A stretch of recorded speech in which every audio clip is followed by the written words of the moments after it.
this conversation might be a little bit of a different flavor.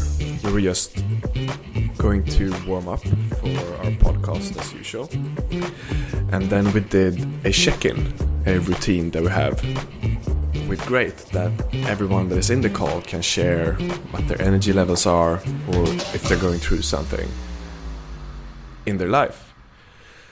And one of our colleagues just checked in and said that he's super worried because he's going to an ultrasound with his pregnant girlfriend, and there's a chance that they might get some news that are very serious.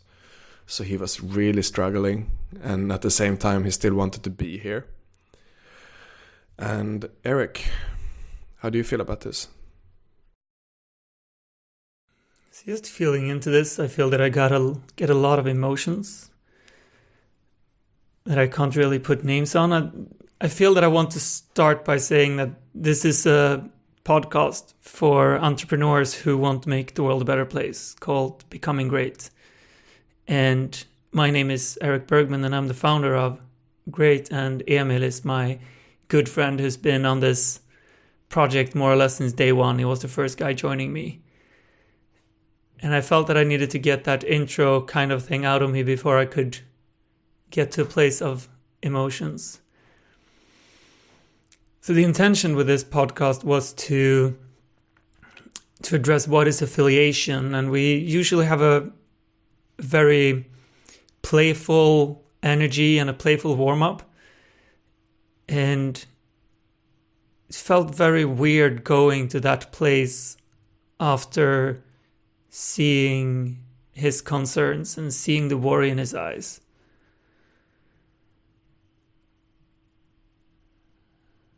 And I'm grateful for how we dealt with that. So he checked in and... How did you deal with that? Yeah, so... Because it was you. Yeah, thank you. So we have this check-in process. And for you listening, that means for 1 or 2 minutes, every person in the call basically states how they are feeling. And Spirit quite briefly touched upon that he was worried. And to me, it felt that there was a lot more worry in there. And Spirit is the name of this colleague. Yeah, thank you. Yeah, Spirit is the name of this colleague. And yeah, my feeling was that he didn't want to be here, or he wasn't really in contact with his real emotions here. And I also felt like I couldn't really get to a playful state with that kind of worrying energy in the call either. So I felt really affected by his state. And I asked him if he really wants to be in this call. And he couldn't really connect with that question, he said. He went on and off with it a little bit. And after a while, he decided that no, he didn't want to be in this call. And he decided to leave the call. And I felt somewhat relieved of that. Well, I'm not sure it's relieved. I felt that we couldn't move on with the call in the same way as we intended if he was still here. And I felt that I really want to get this affiliate podcast that we planned out of the way, because my schedule is quite swamped at the moment.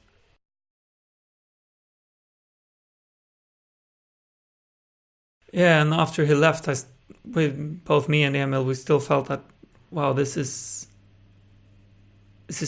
not a place to get into playful energy from. Yeah, I'll stop there. I think that describes what's going on in my body. So how do you feel about the effect that our check-in process is having? Because this, I see, then can be useful for someone that is an entrepreneur and wants to make the world a better place. Because it obviously makes us more in touch with and connected with the people working, especially since this is a remote organization. And at the same time, it totally brought in an energy that isn't really useful for us performing the task. Yeah, it's a very valid question, and it shows the two very different sides of it. So this energy had the effect that we are actually not at all doing what we plan to do or what we're quote unquote supposed to do right now. And at the same time, it feels like it opens a door to real value and real connection.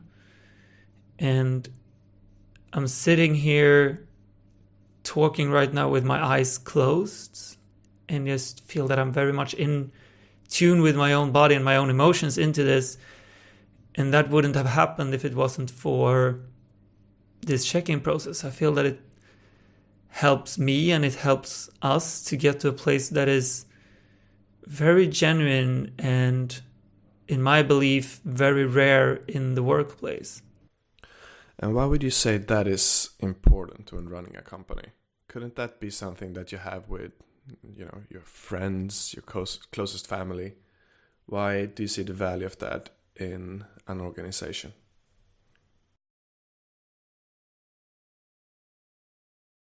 I think that it ties very well into well-being. That if I'm feeling in contact with my emotions, if I'm feeling in contact with your emotions and with Spirit's emotions and the rest of the team, I feel trust. I feel that I can trust the people around me. I feel that it releases things that might be holding me back otherwise. That I would probably be able to go on and fake it until I make it, even if I felt a bit off in this energy to start with. And in the short term, that would probably mean that I could perform more. But I think that in the long term, I would feel that something wasn't right. I would lose my inspiration and motivation from kind of not being in contact with who I am or who we are or who everyone else is. So I think the long-term performance goes up a lot by simply being able to be present. I think you're onto something there. And if there's not the culture of the check-in, that means that Spirit in this case would be expected to fake it until he makes it in this situation. So then he would enter a meeting from a really challenging energy to be in, and then creating a negative association to being here. He would start to connect great with having to fake it and difficult emotions. And you would maybe read him as the person on the other side, the one interacting with him, like, Spirit, he seems disengaged, uninterested. Maybe he doesn't like working here. Maybe he thinks what we are doing is boring. And then you can start creating a lot of assumptions. And if they're not addressed, especially in an organization that is remote, like ours, there's no coffee water cooler talk, then there would be a lot of assumptions building up over time. Yeah, I like what you said there about how I could misjudge his lack of energy. And if he is worried about going to an ultrasound, I might be thinking that he's just distracted because he didn't get enough likes on his previous picture on Instagram. It can be very, very different. Yeah, and you're going to make assumptions.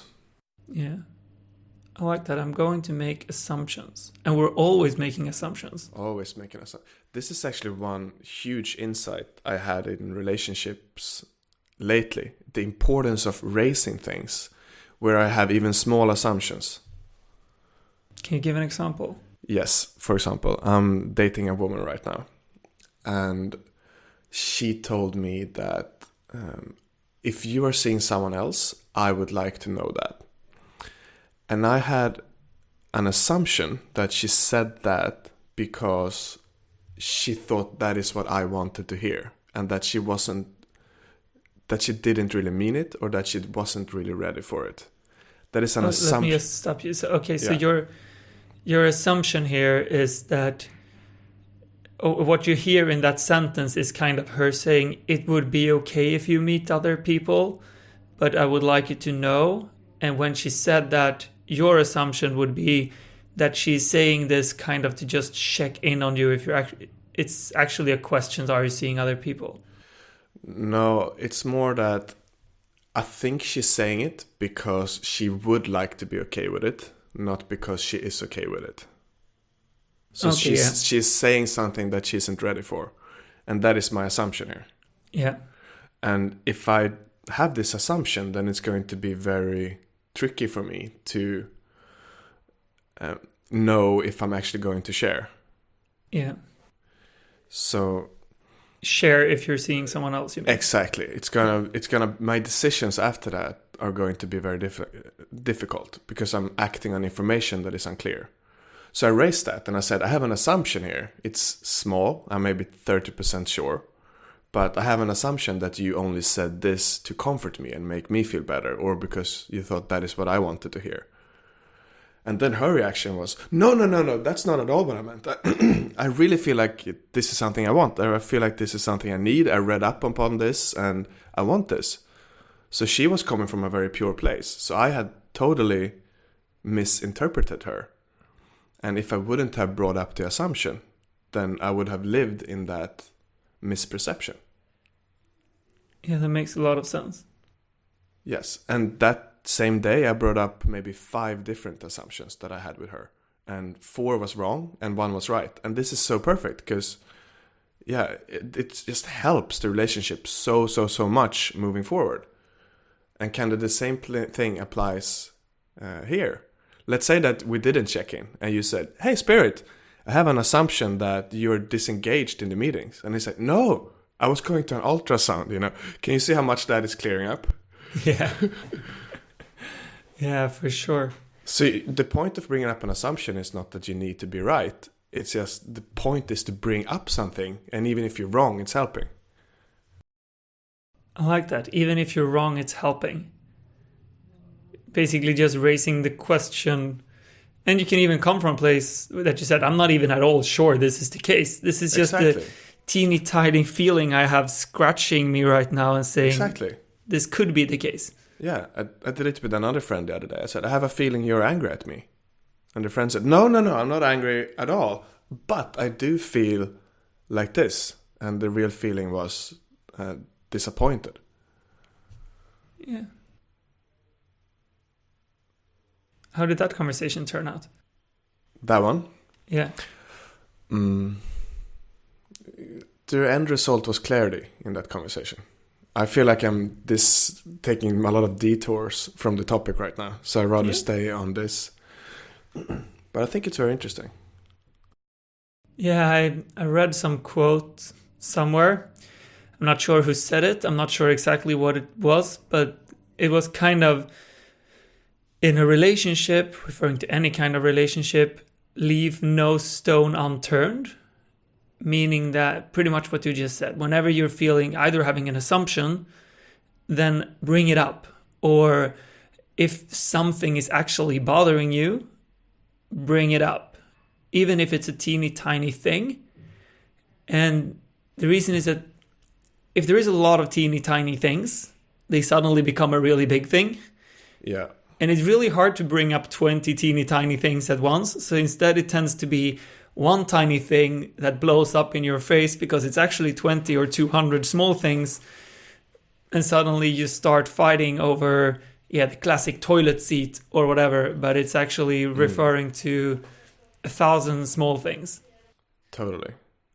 So if someone said, okay, this sounds useful, how can I implement it in my business? That's a really good question. I think that what we're doing right now with this check-in process is worth repeating and explaining. Because I think that's something that's very simple that could be applied in any company. And it could be done super simple. So in the check-in process, we share where we are in our emotional state. And well, let's give an example. Emil, can you please check in now? Let's say this is the beginning of the meeting. Well, today I feel well rested, like nothing unusual is going on. I described myself as a Volvo car today on 82 energy, which is quite unusual for me because I'm usually more volatile.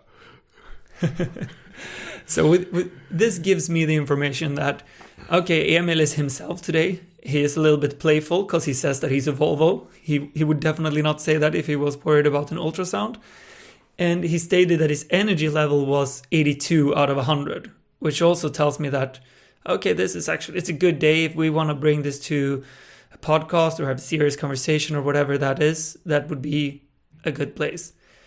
If instead he would have said that his energy level was 40, for example, we had another call like a week ago, and then Emil checked in with a lot of neck pain, and it was clear that his energy was not in this, and that actually led us to postponing the podcast and record it over the weekend instead. And it helps me to help him make decisions, if that makes sense. And it gives me the opportunity of feeling in, is this something we really want to do now? And are we in tune with this situation? I don't know, did that make sense? I think that makes a lot of sense. We had one great business example, I think, last time when I was visiting Malta. And I said, I have an assumption to you, Eric. And I said, I feel like, I'm wondering if you feel like I owe you something. Oh, yeah, that was a good question. Yeah.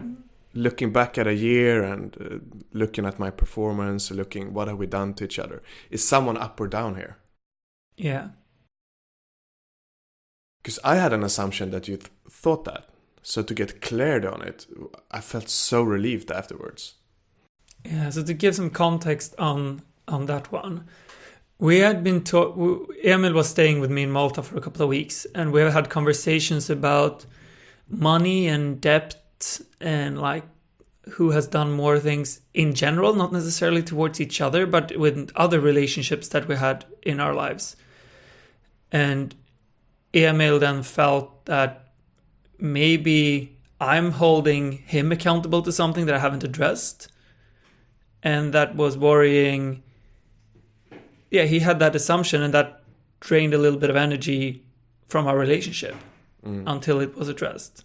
Was that well described? Yeah. Yeah, and I think it's one of those assumptions where I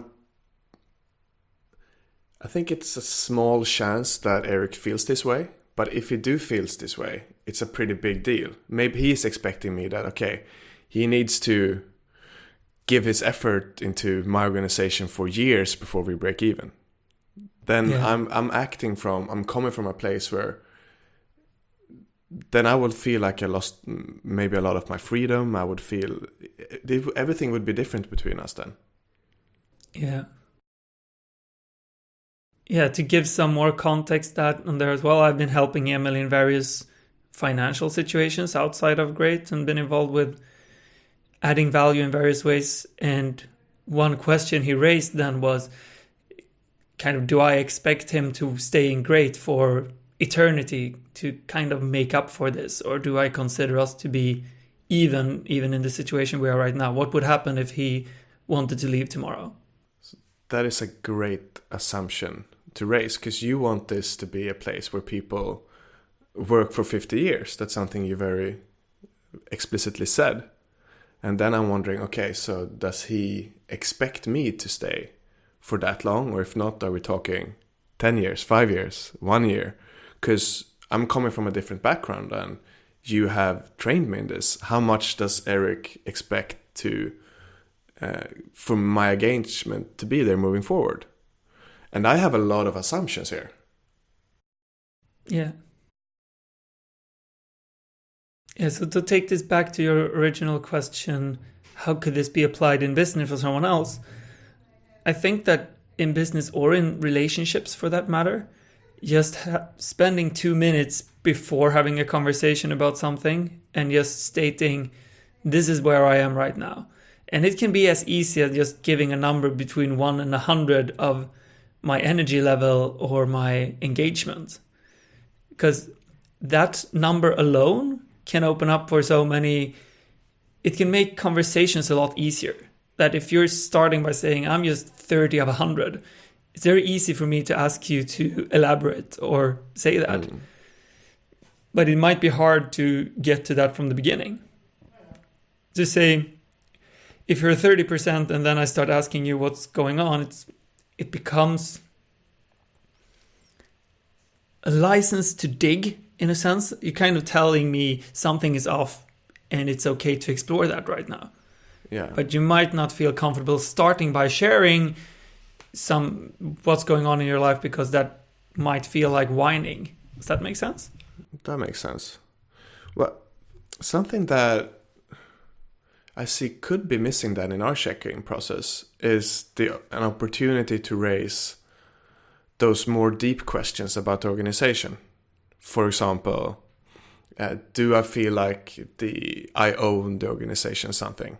Or maybe someone has a concern that, wow, I don't feel that engaged in my work anymore. Or I might actually not like working here at all. So to have a space to address those things as well then becomes super important. Because to me, the check-in, especially if we do it in a group, like our weekly meetings, then you wouldn't raise that you don't like your work in front of the whole team, right? So my question then is, I guess those concerns are going to be raised one-on-one to you as a leader. And if someone do, how can you respond to them in a way to show that they feel safe and also that it is appreciated to raise those concerns?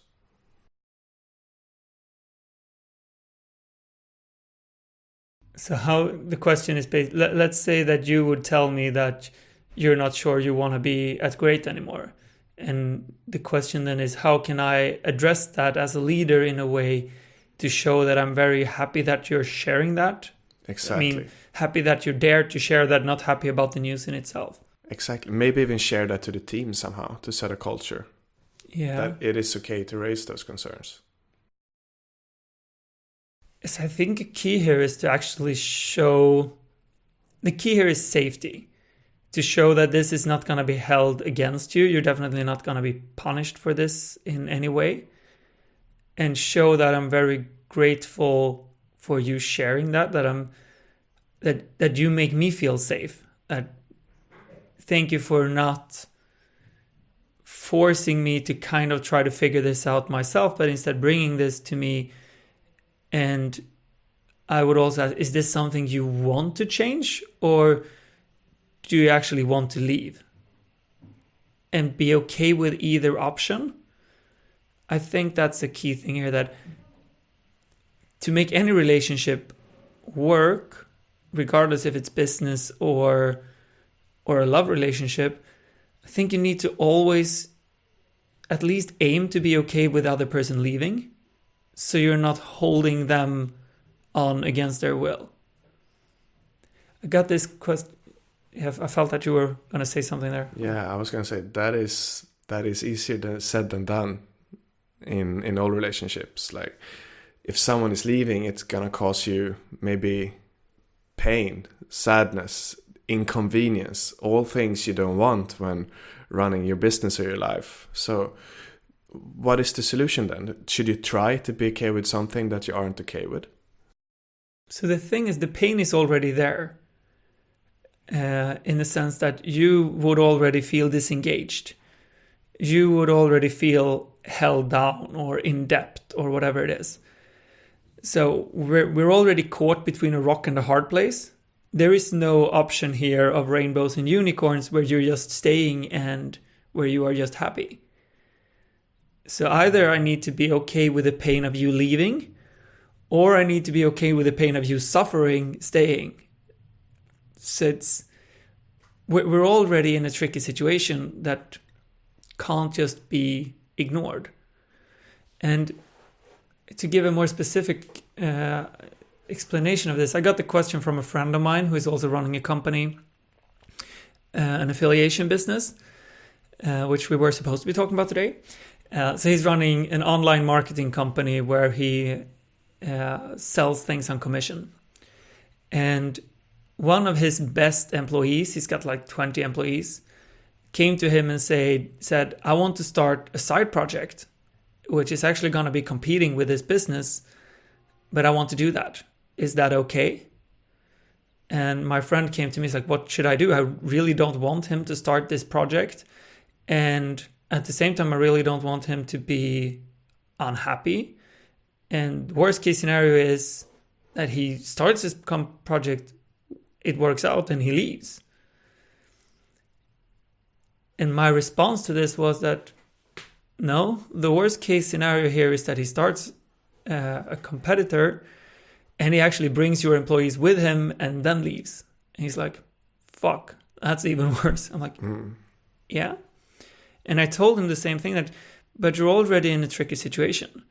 Because if you tell him no, he's going to feel resentful towards you for not letting him follow his dreams. And he will either stop performing or he will start the business in secret and you will know nothing about it. Or he will not start it, be resentful, and even start telling the rest of your team what a bad boss you are, or not giving them any freedom, and start tainting the organization with bad emotions. So it's a similar situation here, but he is already in a hard place and he's holding on to a pain. And I believe that my advice here was, let him do whatever he wants to do. The most likely scenario is that he's going to fail with his business, because most businesses fail. And if he does, he will be happy because you let him do what he wanted to do. He will still stay. He will probably say very good things about you to the team and be even more loyal and devoted than he was before. And if he succeeds, then hopefully he will be a very loyal business partner. They can do business together or collaborate in whatever way in the future, because he felt that my friend has taught him everything. My friend was willing to give him this opportunity, and it turned out well anyway. So I believe that a key here is to actually let people be as free as possible, because the alternative is, the first word that comes into my mind is slavery. It doesn't feel like the right word. That word came to my mind too. But it kind of becomes emotional slavery then. You're kind of tying them emotionally to something and making them stay with guilt. Yeah. Yeah, I mean, you owe this to me. You should stay. And I'm trying to emotionally make you feel that you should do this. And that's just not a good place for any relationship. And if I would have told you in our conversation, I'll feel you in debt, you should stay with me for 5 years, you wouldn't be able to do this with passion anymore. No, my instinct would be to get out as soon as possible. Yeah. Every time someone would tell me, you stay in that place, I'm getting out as soon as I can. Exactly. Yeah. Yeah. And I think that's a very natural instinct for many of us. Yeah. Yeah, definitely. I think one of our most primal instincts is freedom. So what other ways can a business owner make their employees feel more free?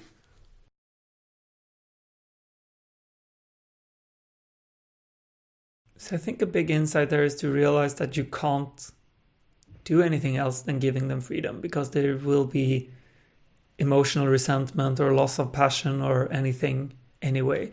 To me, that insight alone has been very valuable.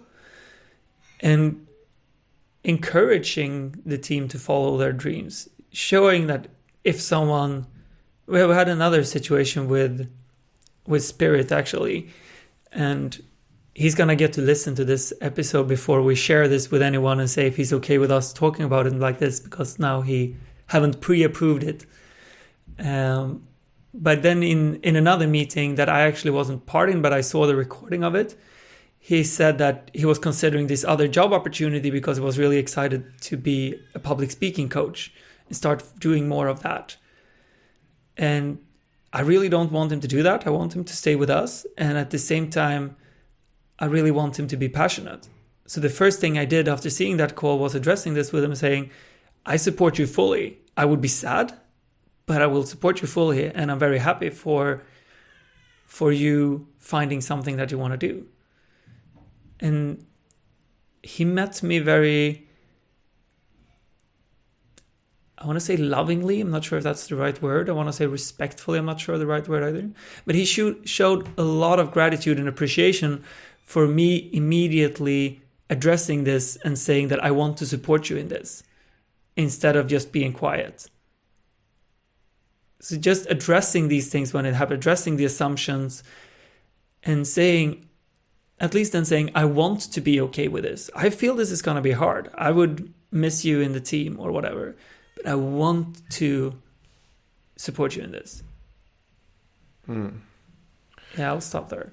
I see a lot of things flowing together in this whole in this whole conversation, and I see that the type of leadership you're speaking about now is a leadership where you really want people to come together using their own choices and free wills to create something. You're not paying someone to do something that they don't want to do. So all of these conversations become so important. Yeah. And with the safety that comes with it. And at the same time, I can imagine it's scary for you as a leader, because it's kind of like,